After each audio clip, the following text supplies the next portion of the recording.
संध्या पाठ्य को समस्त को स्वागत करुच्ची। आम पढ़ुले नूतन समाज और नूतन शिक्षा एवं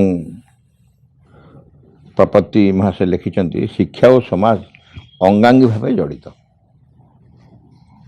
नूतन समाज अर्थ नूतन शिक्षार प्रवर्तन, नूतन शिक्षा प्रचलन अर्थ नूतन समाज मूल भित्ति स्थापन। शिक्षा एवं समाज, शिक्षा प्रवर्तन अर्थ नूतन समाज गठन, नूतन शिक्षा प्रवर्तन माने नूतन समाज गठन, और नूतन समाज गठन माने नूतन शिक्षा ही आसो। तेणु नूतन समाज भित्ति है नूतन शिक्षा। जदि समाज को परिवर्तन करने को चाहूच, समाज को गोटे नुआ प्रकार समाज करने चाहूँ, शिक्षा को बदल पड़ो। कौ प्रकार शिक्षा दरकार ना नूतन आम जो पूर्णांग शिक्षा, नूतन शिक्षा कथा आलोचना करा जो शिक्षा केवल बाह्य आवश्यकता पूर्ण नुह, अंतरात्मिक परिवर्तन, अंतरात्मिक गोटे रूपांतर, नूतन मानव समाज, नूतन जाति सबकि नूतन एक आध्यात्मिक धारा परिवर्तन सूचना जो शिक्षा दिए से शिक्षा ही आवश्यक। ता ना बर्तमान अनेक प्रकार उद्यम करके प्रचलित शिक्षा को जिते जहाँ कले त्रुटि शून्य दोषमुक्त नुह हो पार ना। एक कथा बहु भाव प्रमाणित हो सारी। तेणु एक नूतन शिक्षार आवश्यकता। तेरे नूतन शिक्षार अर्थ कौन आज पढ़ा। नूतन शिक्षा कहले कौन, खाली एनिथिंग न्यू, पोशाकटा बदल नुआटा पिंधे पोशाक बदल नुआ पोशाक, पुरातन पोशाक प्रति गोटे आकर्षण थाए, पुरातन पोशाक प्रति गोटे आकर्षण थाए, एकदम छिंडिक नष्ट न होते एक दिन धरी पिंधि तो तार गोटे आकर्षण थाए। नूतन वस्त्र पे खुशी लगे, नूतन पोशाक खुशी लगे, हेले गोटे पुरातन वस्त्र गोटे आकर्षण थाए। से जगह नूतन वस्त्र जो मु आनिली, नूतन पोशाक जो आनिली, संपूर्ण भाव में पुरातन पोशाकर परिवर्तन है। कारण दरकार पड़े पुरातन पोशाक मझे मझे पिंधि, तार गोटे संपर्क रहा। जेहेतु संपर्क गोटे रोची, तेणु से समूल भाव में परिवर्तन ही नहीं। नूतन शिक्षार मूल सत्य को नूतन चेतना, नूतन शक्ति, नूतन ज्योति, नूतन सामर्थ्य, सब नूतन। पुरातन सामर्थ्य भी थिला, किंतु से सामर्थ्य भूषिड़ी जाइए। से सामर्थ्य सामर्थ्य नुह बोली कहला, आउ से सामर्थ्य नहीं। जहाँ जहाँ थिला पुरातन रे से चेतना, शक्ति, ज्योति, सामर्थ्य इत्यादि पुरातन धारा जहाँ थिला सब परिवर्तन ही नूतन धारा हम, नूतन चेतना। आम बराबर ए विषय आलोचना कर। नूतन चेतना क्या हम कहूँ, क्या नूतन चेतना कहूँ ना, वर्तमान पर्यंत जो चेतना कार्य कर मन चेतना हूँ सर्वोत्तम चेतना। एवं ये मन चेतना वर्तमान संपूर्ण भाव में विफलता स्वीकार कर सारी। मन माध्यम किसी परिवर्तन हवा संभव नुह।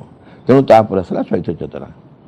ये जो नूतन चेतना कहूँ मन स्तर मन परवर्ती जो नूतन चेतना ताकू ही नूतन चेतना कहूँ। चैत्य चेतना, आत्मा चेतना केते कथा प्रकार कहूँ।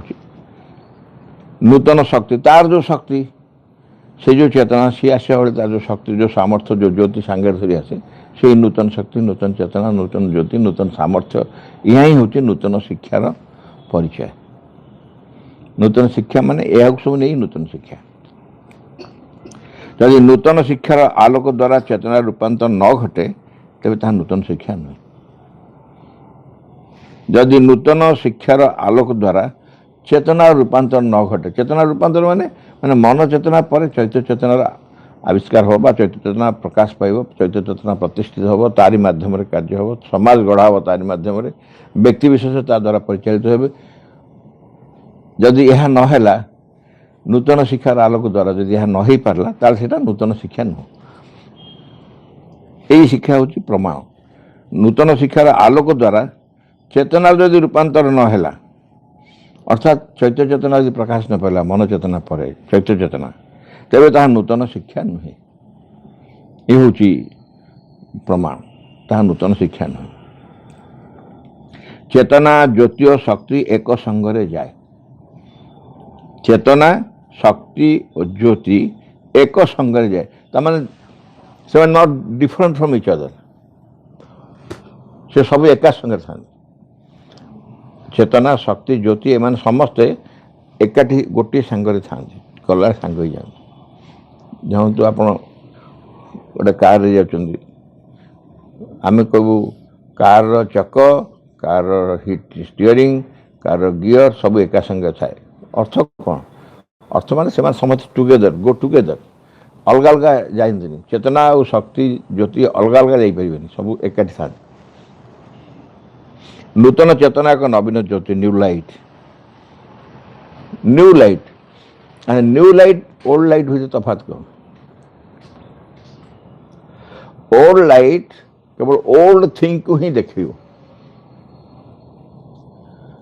ओल्ड लाइट जी आम कहू लाइट को जान ओल्ड ना न्यू, ये जानू पुरातन आलोक व पुरातन ज्योति केवल पुरातन वस्तु, पुरातन जहाँ जहाँ आम भर से अच्छी ताकू ही देखेब, ताकू देखेबार सामर्थ्य तार अच्छी।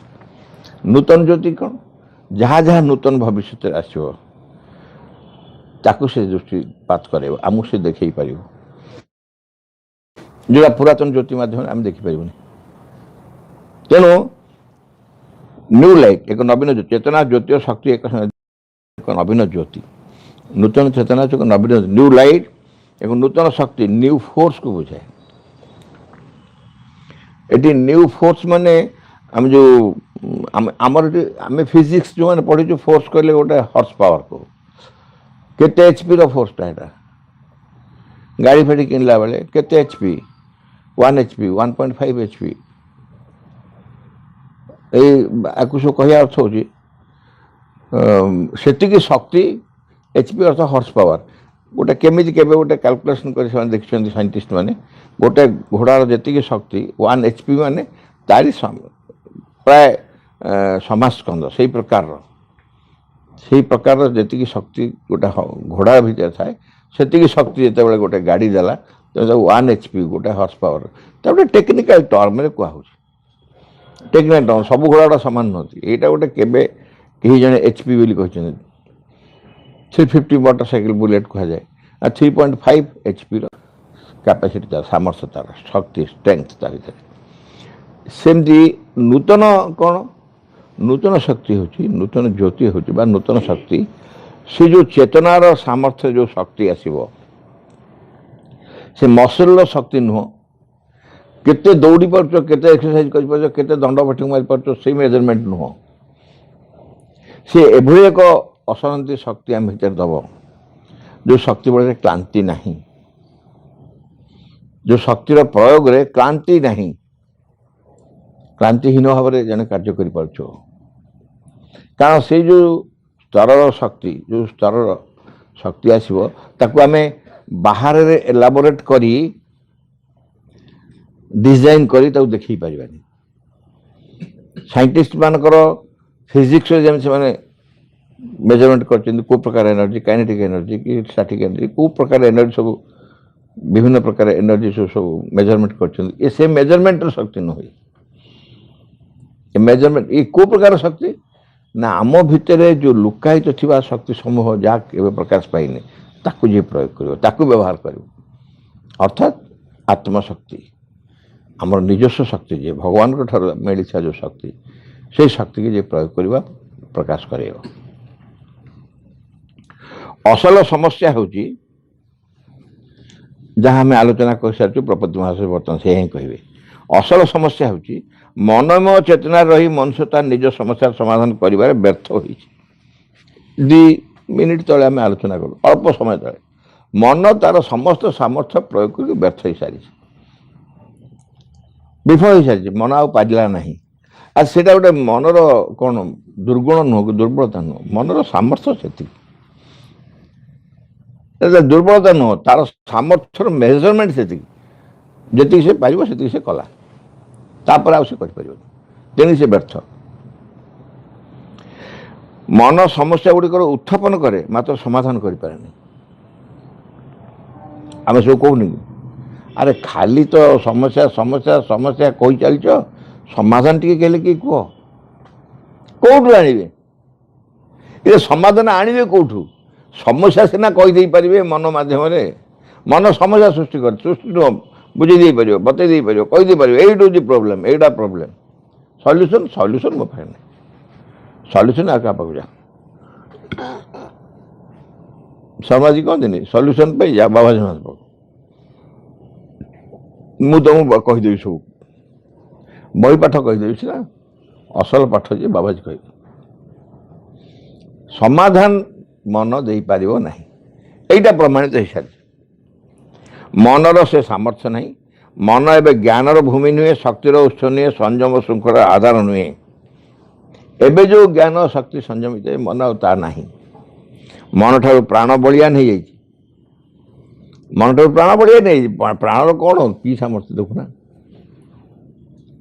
ଯାବତୀୟ ପ୍ରକାରର କର୍ମ, ଉତ୍ସାହଠୁ ଆରମ୍ଭ କରିକି ନିରୁତ୍ସାହ ପର୍ଯ୍ୟନ୍ତ, ଉଚ୍ଚ ପ୍ରାଣ ନିମ୍ନ ପ୍ରାଣ ସବୁ ପ୍ରକାର ପ୍ରାଣ ଅଛନ୍ତି। କାମନା ବାସନା ଅହଙ୍କାର ଇତ୍ୟାଦି ସବୁ ପ୍ରାଣର ଭୂମି। ଏଣୁ ଉତ୍ସାହ ଉଦ୍ଦୀପନା ଗ୍ରହ ଶ୍ରଦ୍ଧା ସ୍ନେହ ଏସବୁ ବି ଉଚ୍ଚ ପ୍ରାଣର ଭୂମି। ମନଠାରୁ ପ୍ରାଣ ବଳିଆନ ଏବଂ ମନର ସବୁ ଯୁକ୍ତି ବୁଦ୍ଧିକି ସେ ଏକ ହାୱାରେ ମାନେ ଗୋଟାଏ ଫୁଙ୍କାରେ, ଗୋଟାଏ ପବନରେ ଦୂରକୁ ଉଡାଇ ନେଉଛି। ମନ ଯେତେ ଜ୍ଞାନ କରୁ ଯାହା କରୁ, ପ୍ରାଣ ଆସି ତାକୁ ସବୁ ପୁରା ଫିଙ୍ଗି ଦେଉଛି ଆସିକି। ଉନ୍ନତ ଶକ୍ତିଶାଳୀ ଉଦ୍ଦାମ ପ୍ରବେଗମୟ ପ୍ରାଣ ଶକ୍ତିକୁ ସମ୍ଭାଳିବାକୁ ମନର ଯଥେଷ୍ଟ ବଳ ନାହିଁ। ଯଦିଓ ମନ କଣ୍ଟ୍ରୋଲ କରିବ ଭିନ୍ନ ପ୍ରକାର, କେମିତି? ଉନ୍ନତ ଶକ୍ତିଶାଳୀ ଉଦ୍ଦାମ ପ୍ରବେଗମୟ ପ୍ରାଣ ଶକ୍ତିକୁ ସମ୍ଭାଳିବାକୁ ମନର ଯଥେଷ୍ଟ ବଳ ନାହିଁ। ଆମେ ଏଇଗୁଡ଼ାକ ସବୁ ପ୍ରାୟ ସମସ୍ତେ ଦୈନନ୍ଦିନ ଜୀବନରେ ଅନୁଭବ କରୁଛୁ। ଯାହାର ପ୍ରାଣ ଶକ୍ତି ଅଧିକ ସିଏ ସମାଜରେ ପ୍ରତିଷ୍ଠିତ। ତା ଭିତରେ ବିଭିନ୍ନ ପ୍ରକାର ସାମର୍ଥ୍ୟ ପ୍ରୟୋଗ କରୁଛି। ଯେତେ ବଡ଼ ବିଜ୍ଞାନୀ ହଉ, ଯେତେ ବଡ଼ ଜ୍ଞାନୀ ଯାହା ହଉ, କିନ୍ତୁ ଜଣେ ବନ୍ଧୁକଟେ ଧରିଲେ ସମସ୍ତେ ସାଇଲେଣ୍ଟ। ଯେତେ ବଡ଼ ପଣ୍ଡିତ ହେଇଥାଉ, ଯାହା ହେଇଥାଉ, ସେ ମଧ୍ୟ ତାଙ୍କ ଜୀବନକୁ ଭୟ ଅଛି। ତେଣୁ ସେ ଗୋଟେ ଗୁଣ୍ଡାକୁ ଦେଖିଲେ ସେ ଡରିଯିବେ। ତା ଭିତରେ ଭୟଙ୍କର ଭାବରେ ପ୍ରାଣ ଶକ୍ତି ସିଏ ଶାସନ କରୁଛି। ପାଖାପାଖି କହିବାକୁ ଗଲେ ସଂସାର ଶାସନ ପ୍ରାଣ ଶକ୍ତି ମାଧ୍ୟମରେ କରାଯାଉଛି। ପ୍ରାଣ ହିଁ ସବୁଠାରୁ ବେଶୀ ବର୍ତ୍ତମାନ ଯେତିକି ଉଚ୍ଛୃଙ୍ଖଳିତ ପ୍ରାଣ, କିନ୍ତୁ ତାରି ମାଧ୍ୟମରେ ସବୁ ଶାସନ କ୍ରିୟା ଚାଲିଛି। ଆଜି ସମଗ୍ର ଜଗତରେ ଏହି ଉନ୍ମତ୍ତ ଓ ଦୁର୍ଦ୍ଦାନ୍ତ ପ୍ରାଣ ଶକ୍ତିର ଦୁର୍ଦ୍ଦମନୀୟ ଲୀଳା ଚାଲିଛି।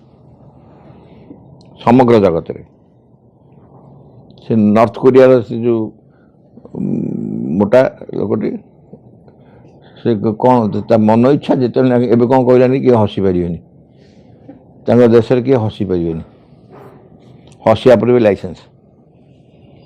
ଏଇଟା କ'ଣ ମନର କ୍ରିୟାରେ ନିମ୍ନ ପ୍ରାଣ, ସମ୍ପୂର୍ଣ୍ଣ ଭାବରେ ପ୍ରାଣ। ଏବଂ ଯାହାର ତାକତ ଯାହାର ଯେତେ ତାକତ ଅଛି, ଯେତେ ପ୍ରକାର ଶକ୍ତି ସାମର୍ଥ୍ୟ ରଖି ବସିଛି, ସେ ସେତେ ବଳଶାଳୀ ହେଇଯାଇଛି। ସେ ସେତେ ବେଶୀ କଣ୍ଟ୍ରୋଲ କରୁଛି ସମାଜକୁ।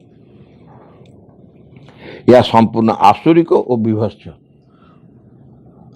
ମନ ବିଚରା ଦବିକି ବସିଯାଇଛି, ଆଉ ତ କରିପାରୁନି କିଛି।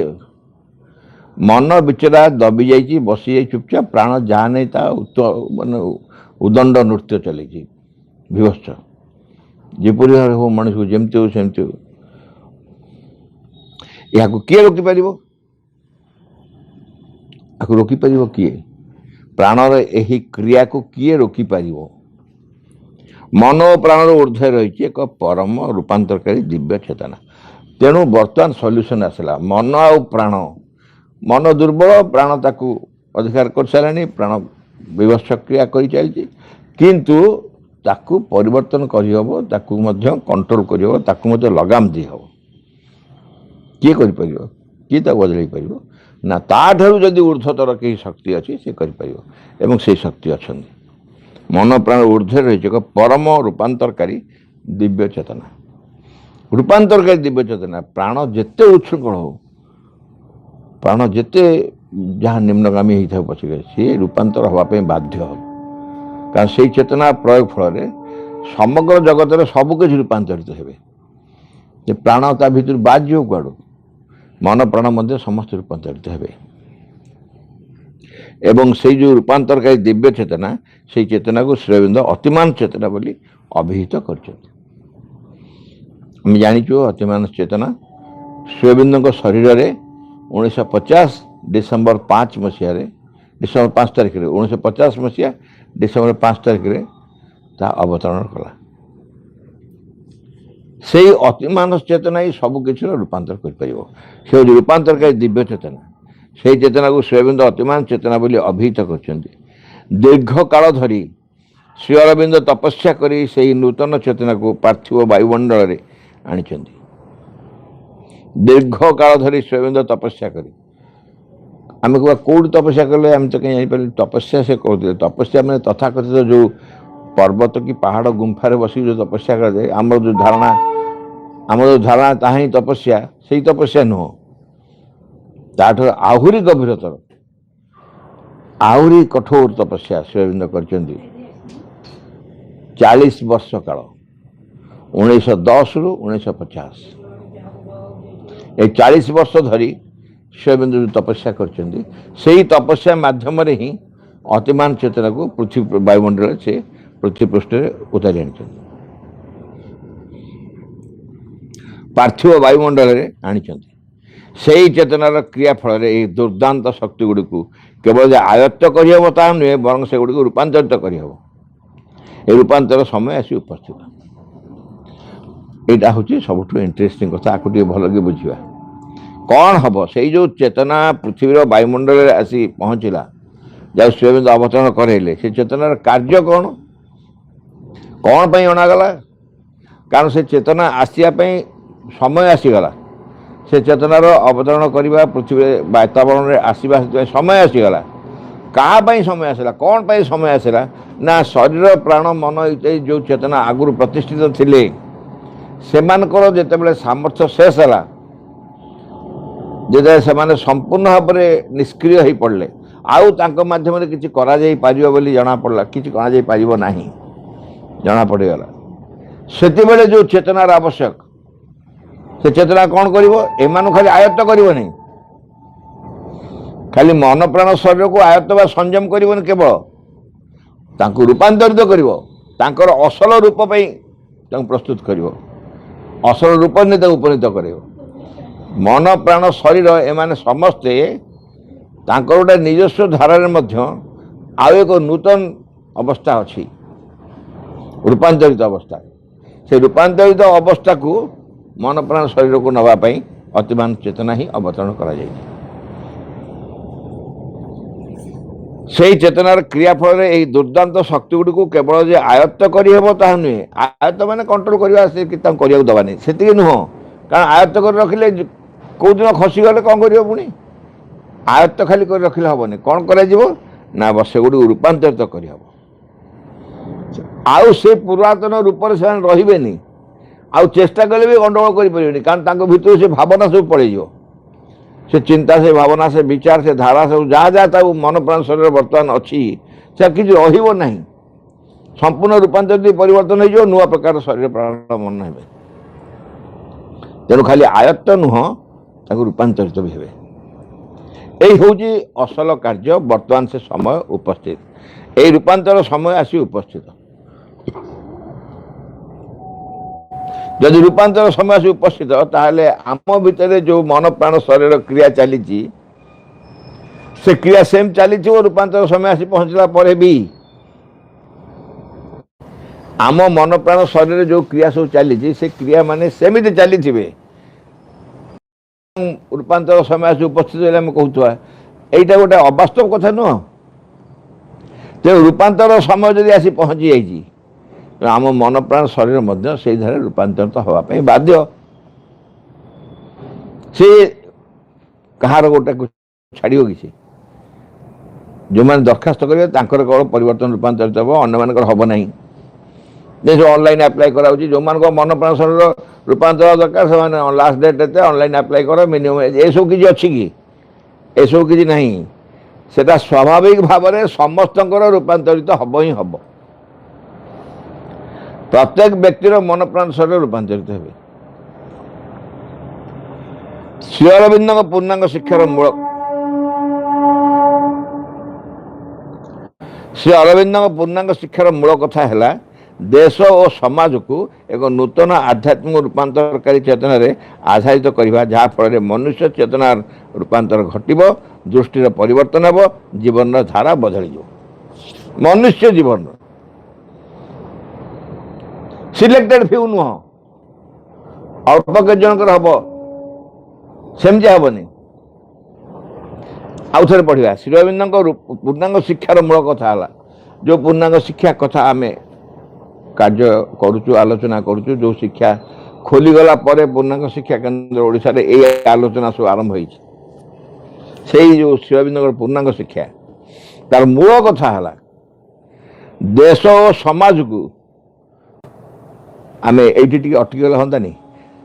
श्री अरविंद पूर्णांग शिक्षार मूल कथा है देश और समाज को शिक्षा केन्द्र को कहनी मो छात्र छात्री शिक्षक शिक्षयित्री से कहनी। पूर्णांग शिक्षार मूल कथा है देश और समाज को एक नूतन आध्यात्मिक रूपांतरकारी चेतना आधारित करवा। आम कौन कौन भावी जाइए ना कि मुझे सब कहे युवा को भलकर पढ़ा। पूर्णांग शिक्षा जो मैंने कम करूँ प्रत्येक यही आर्टिकल गुड़ाक भलकर पढ़ा आम भीतर केते क्लारिटी आसुची। पूर्णांग शिक्षार लक्ष्य उद्देश्य है देश और समाज को एक नूतन आध्यात्मिक रूपांतरकारी चेतना आधारित करवा।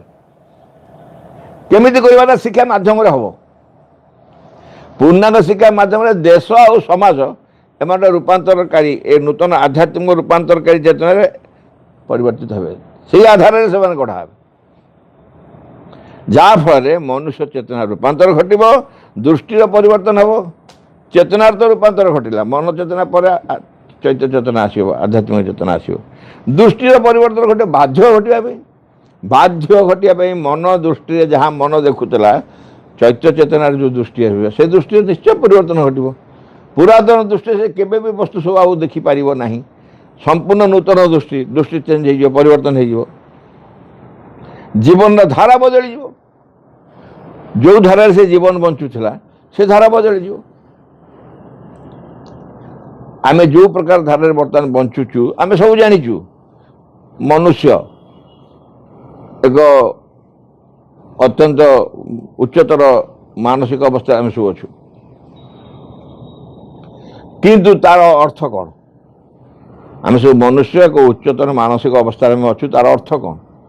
मन दुख हो नहीं, झगड़ा झंटा करूनु, जीवन में कष्ट आसुनी, समस्या आसुनी, चिंता विचार आसुनी, शरीर रोगग्रस्त होनी, विभिन्न प्रकार जंत्रणा भोगुनु, ये कौन उच्चतर मन चेतना थी कौन होगा?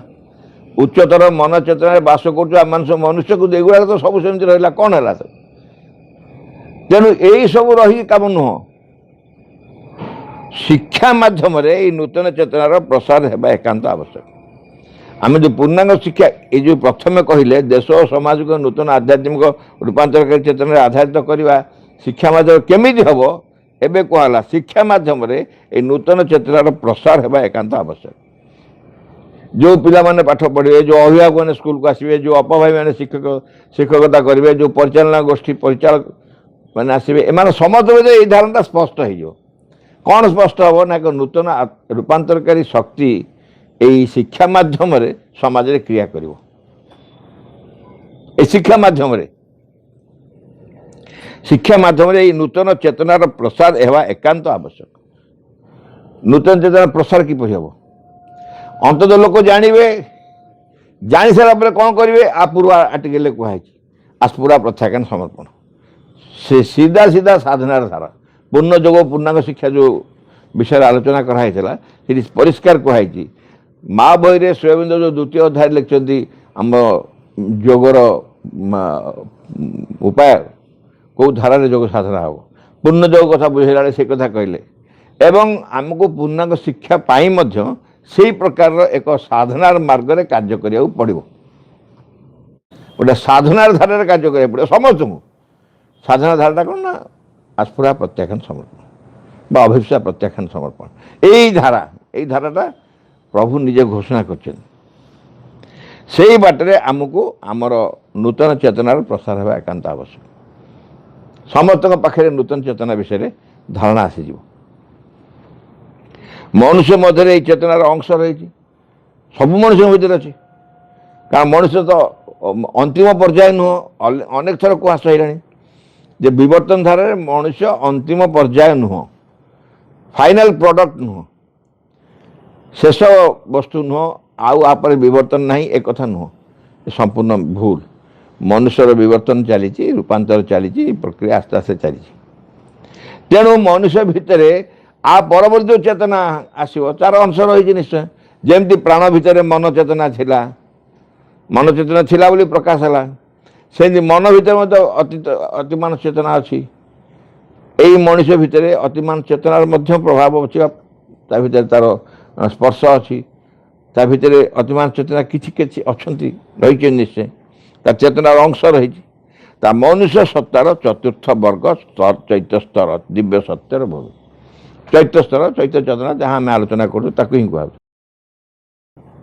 मनुष्य भितर मनुष्य सत्तार चतुर्थ वर्ग हूँ चैत्य से चैत्यर स्तर बा दिव्य सत्यर भूमि मनुष्य भितर प्रत्येक मनुष्य भितर ए वस्तुटी रही निश्चित भाव विवर्तन धारा मनुष्य देह प्राण मन व्यतीत अन्य एक डायमेंशन अन्य एक धारा अन्य एक वर्ग अन्य एक स्तर खोलिबार बेला आम जो पूर्णांग शिक्षा चैप्टर आसिया पूर्व संपादकीय सब आलोचना करूँ ये चतुर्थ स्तर हेडिंग रे चतुर्थ स्तर शीर्षक में 5-6 थर आलोचना कर भिन्न भिन्न समय प्रपद से चतुर्थ स्तर ना दे चतुर्थ वर्ग चतुर्थ भूमि एमती आलोचना करेंगे से एका कथा चैत्य मनर चेतना पर आउ एक चेतना विवर्तन धारा मनुष्य देह प्राण मन व्यतीत अन्य एक वर्ग बा डायमेंशन खोलिबार बेल आसी पूर्णांग शिक्षार उद्देश्य है यही चतुर्थ वर्ग बा फोर्थ डायमेंशन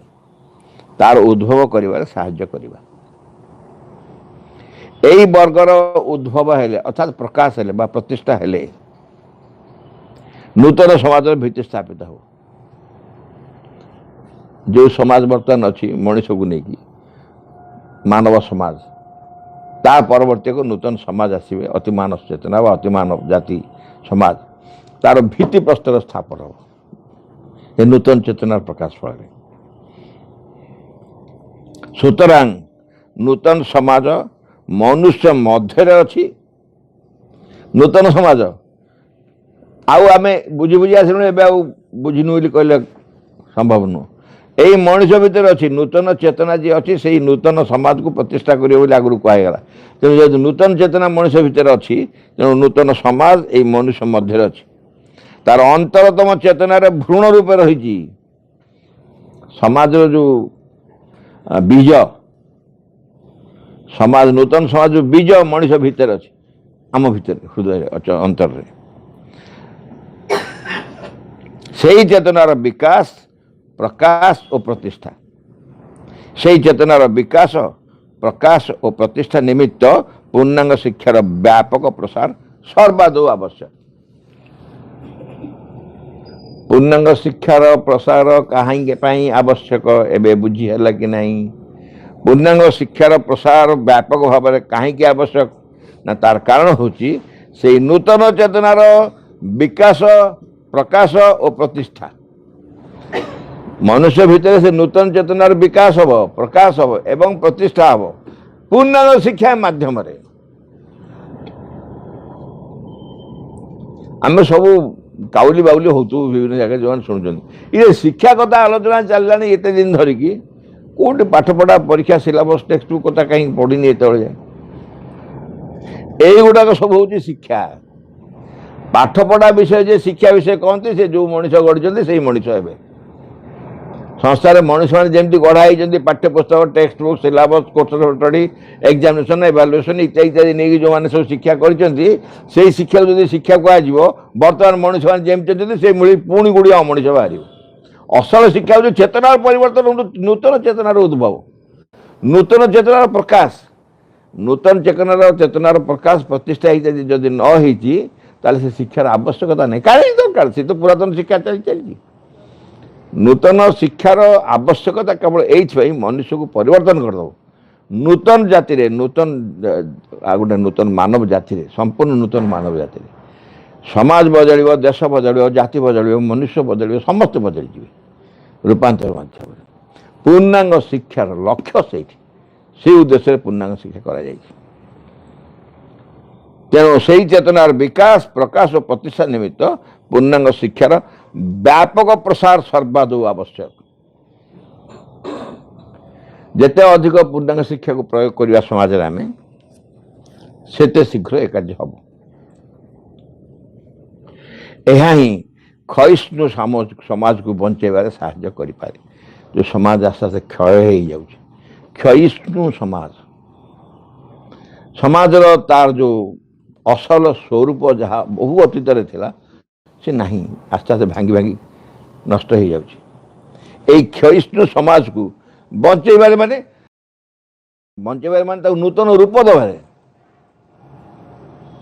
आप गोटे मटी कंडे रखिंट से मटी कंडे बसा खरा खाई खाई आस्ते आस्ते आस्ते आस्ते से झड़ी पड़ू हठात कई जन आसिले कहले ना ना आपको परिवर्तन करवा कही तापर पुणी सुंदर भाव लेप दे रंग दे चून दे आउ कौन दे शेषकू ताको सुवर्ण करदे स्वर्ण कर रखिदे से क्षयिष्णु मूर्ति की एक सुवर्ण मूर्ति परिणत करदे बर्तमान समाज से हम बर्तमान समाज क्षय आसुची पूर्णांग शिक्षा यदि प्रयोग करा जाए प्रचुर भाव व्यापक भाव प्रसार करा जाए ताले से समाज को पुणी आम बंचे पार खाली बंचेबानी बदल दे पार आसंदा काली पढ़िया आम पूर्णांग शिक्षार अग्रगति भगवत सेवकर प्रार्थना विघ्न विनाशन हे भगवान जय हो तुमर आमान अंतर किछे जेपरी तुम कार्य विघ्न न घटाए किछे जेपरी तुम आविर्भाव विलंब न घटाए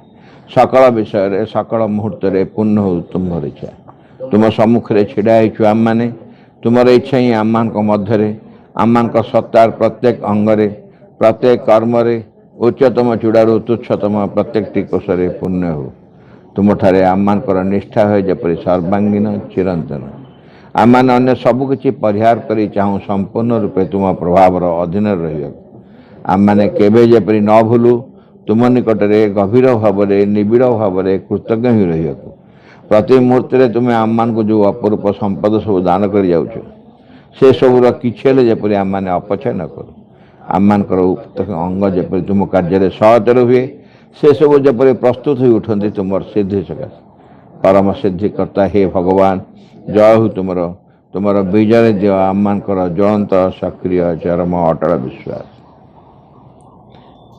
In the name of the mother, for the sake of the mother, by the power of the mother, with the strength of the mother, to all adverse, harmful being or force, I order to quit at this place at once and forever.